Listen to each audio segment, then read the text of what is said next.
Dubai's impossible flood, a year of rain in 12 hours, shuts down the world's most engineered city. On the morning of April 16, 2024, the world's most technologically advanced city faced something no amount of engineering could stop.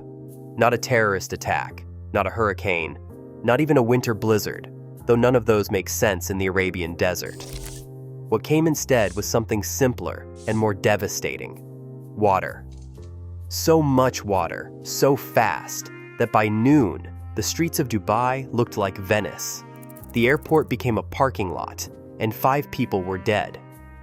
When you hear Dubai, you think of air conditioning in the desert, of cities built in sand dunes, of engineering so extreme that they literally created palm-shaped islands in the ocean. You think of a place where humans have beaten nature. You think of a place designed for everything, except this. The rain that fell between April 15th and 16th wasn't extraordinary in most places. But in Dubai, a city that gets 94 millimeters of rain a year, it was apocalyptic. Between 142 and 254 millimeters of rain fell in less than 24 hours. At the highest point in the UEA near Al Ain, the measurement reached 254.8 millimeters. That's a year's worth of water, compressed into 12 hours. The average American city deals with this kind of rain every spring. Dubai had never really dealt with rain at all. What happened next exposed the fragile truth underneath one of the world's greatest engineering projects. Dubai wasn't designed for the planet it's on anymore. The climate was changing faster than the architects planned. The desert was learning new weather patterns. And the city that prided itself on controlling everything was about to learn it couldn't control water. So here's the story of how the wettest day in Emirati history turned the world's most engineered desert city into a disaster zone in just hours, and what that tells us about the future. By morning on April 16th, the first thing people noticed was the sound, not thunder. Rain so heavy, it sounded like someone was spraying the entire city with a fire hose. By 6 a.m., water was pooling on streets that had never seen serious flooding. By 9 a.m., people were wading waist-deep through the hallways of the Dubai metro. By noon, major roads looked like rivers.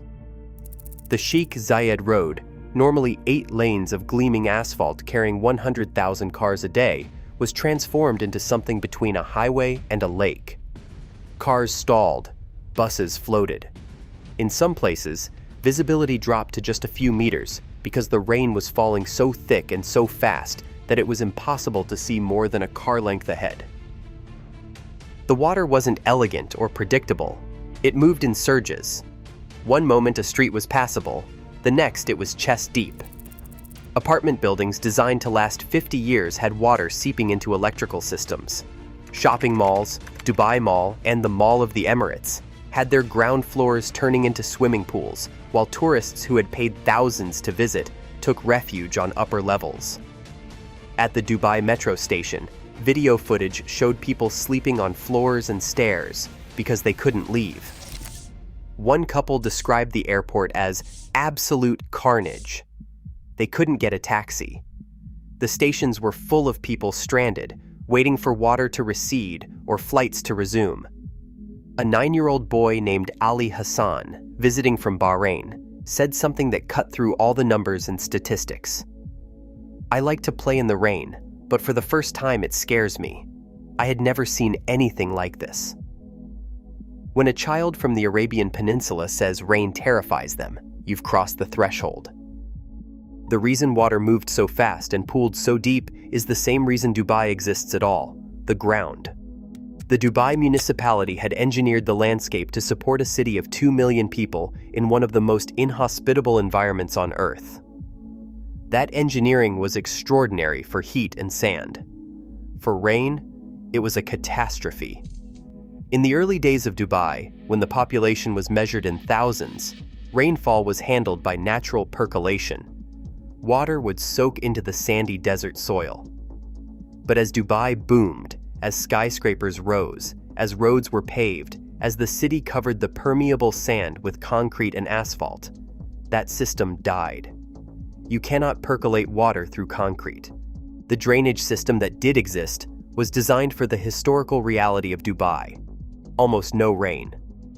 The storm drains and channels built into the city's infrastructure were sized for typical desert downpours of maybe 20 millimeters. What descended on Tuesday was more than 7 times that. But here's what they didn't tell you about Dubai's infrastructure. The city had built one marvel specifically designed to handle flooding: the deep tunnel stormwater system. It was supposed to catch and divert enormous volumes of water during rare heavy rains. On April 16th, it failed. Not because it was broken, but because the rainfall was so extreme that even this engineering marvel, this system meant specifically for once-in-a-century disasters, couldn't keep up. The system simply maxed out. The water that couldn't be absorbed, couldn't be drained, and couldn't be tunneled away had to go somewhere. It pooled on streets. It flowed into subway stations. It filled the basements of buildings. It corroded electrical systems and destroyed vehicles by the thousands. Insurance companies later estimated that 50,000 cars were damaged. 50,000. The debris floated. Manhole covers blew off streets from hydraulic pressure. Roads buckled. A municipality worker, a Pakistani man in his 50s, was driving a water tanker to help manage flooding.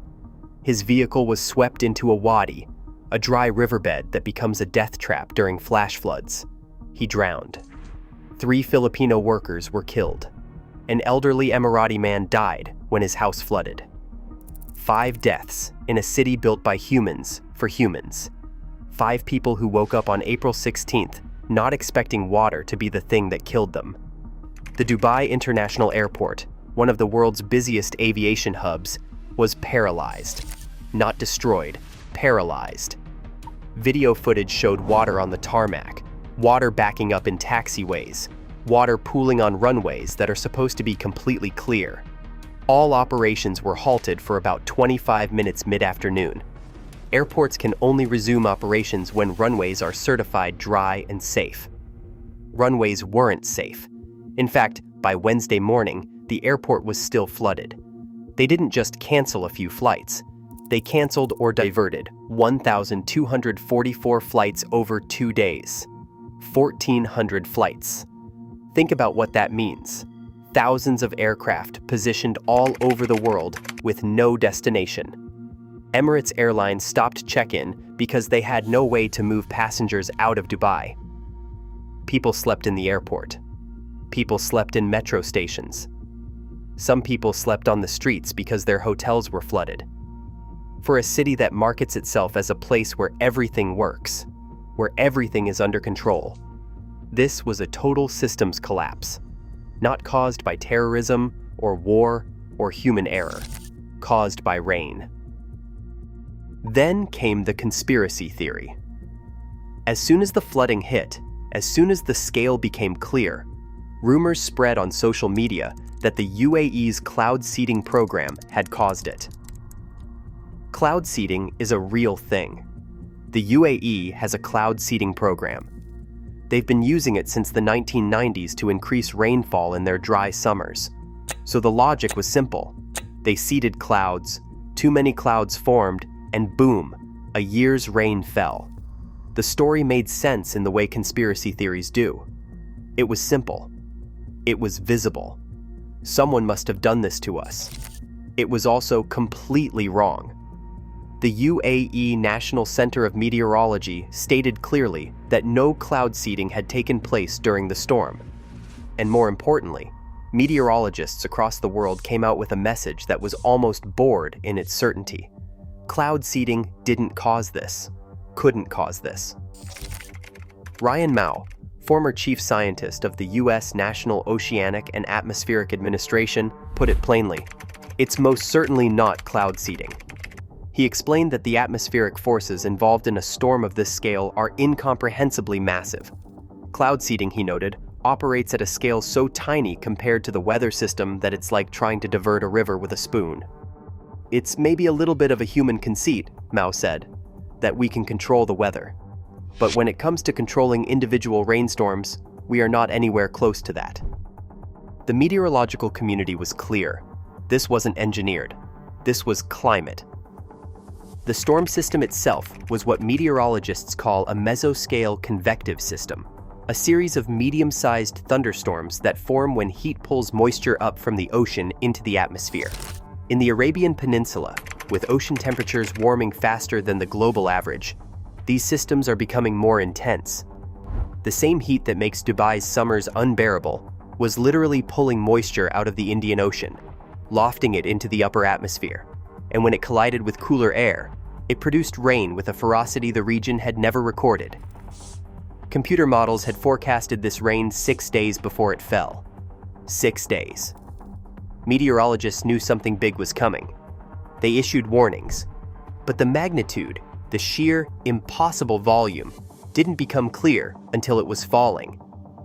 Climate scientists studying the event afterward found something sobering. The warming of the global climate doesn't just make hot days hotter, it changes how the water cycle works. A warmer atmosphere can hold 7% more water for every degree Celsius of warming. That sounds small until you do the math. Every drop of ocean water being evaporated is mixing with more water. That means when clouds form, they're carrying more moisture. And when conditions align to make those clouds release that moisture, it's not a year's rain, it's more. 2024 was shaping up to be one of the wettest years on record globally. Extreme rainfall events were hitting places that hadn't seen them in generations. And if the pattern held, extreme rain in the desert wasn't a once-a-century event anymore. It was the new normal. And if that just soaked your expectations, every subscriber is automatically entered in our monthly giveaway for a branded hoodie. Details are in the description. The response from Dubai was swift and revealing. The government did not hide the disaster. The ruler of Dubai, Sheikh Mohammed bin Rashid Al Maktoum, immediately ordered a review of the city's entire drainage and flood response infrastructure. The investigation was not gentle. It found that the systems designed to handle worst-case scenarios were already overwhelmed by what happened. The deep tunnel system, sophisticated as it was, could not scale up fast enough. The conventional drainage channels choked. And the permeable surfaces of the city, the places where water could soak into the ground, had been paved over in the race to build. The Dubai that had been engineered to handle endless cars and endless heat had no capacity left to handle endless water. So Dubai announced something almost as massive as the city itself, a complete reimagining of its stormwater system. AED 30 billion. That is $8 billion. A stormwater management program called Tasrif, which means the way it flows. And the plan was not small thinking. They were not going to patch the existing system. They were going to multiply its capacity by 7. The new system will be able to handle 20 million cubic meters of water per day. To put that in context, the current system could not handle a fraction of that. The project involves an intricate network of tunnels, built using some of the Middle East's largest tunnel boring machines, pump stations positioned strategically across the city, artificial lakes that will collect stormwater during heavy rains, and smart systems that will use artificial intelligence to predict flooding and redirect water before it ever reaches streets. By February 2026, just 2 years after the flood, Dubai had already awarded contracts for Phase 2 of the project, valued at AED 2.5 billion, $680 million, for additional stormwater drainage infrastructure. They have added over 27 kilometers of new drainage networks. New pump stations are being installed. A new strategic lake will be created in neighborhoods seeing rapid population growth. The city that was caught unprepared is now building for a future where extreme rain is no longer a theoretical problem. It is a known threat. But here's the uncomfortable truth underneath all this spending and engineering. Dubai can spend $8 billion because Dubai is rich. Dubai can hire the world's best engineers because Dubai is famous. Dubai can afford to be wrong and then correct course at a scale that would bankrupt most cities. What about the desert cities that can't? What about the places without oil wealth? What about the regions that are about to get slammed by climate change and don't have a trillion-dollar development budget? The climate isn't just hitting Dubai harder, it's hitting everywhere. And not everywhere has Dubai's money. The 2024 flood wasn't an isolated event. It was a preview. A year earlier, Oman, Dubai's neighboring country, was hit by Cyclone Madi. Cyclones don't happen in Oman. They shouldn't happen in Oman. Oman is a desert nation in the Arabian Peninsula, but climate change is rewriting the rules.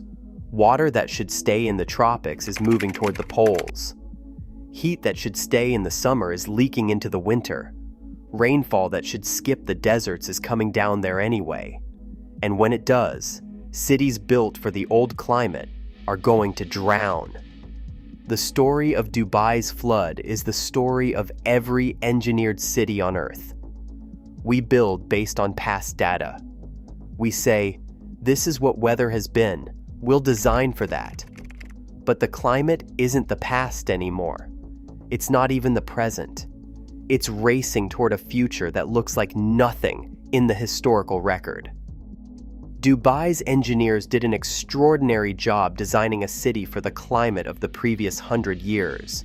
They just couldn't design for the climate that's coming. And now every city, from Phoenix to Lagos to Singapore to Shanghai, is about to have the same reckoning. They can engineer for the future, or they can experience what Dubai experienced. A year of rain in 12 hours. Flooded subways, stranded planes, dead people. A total systems collapse because the ground beneath the city doesn't know what to do with the sky above it. And if the world's most engineered city can be brought to its knees in 12 hours, grab your free disaster preparedness toolkit from the link in the description. Because the next flood isn't coming to some other place. It's coming to where you live.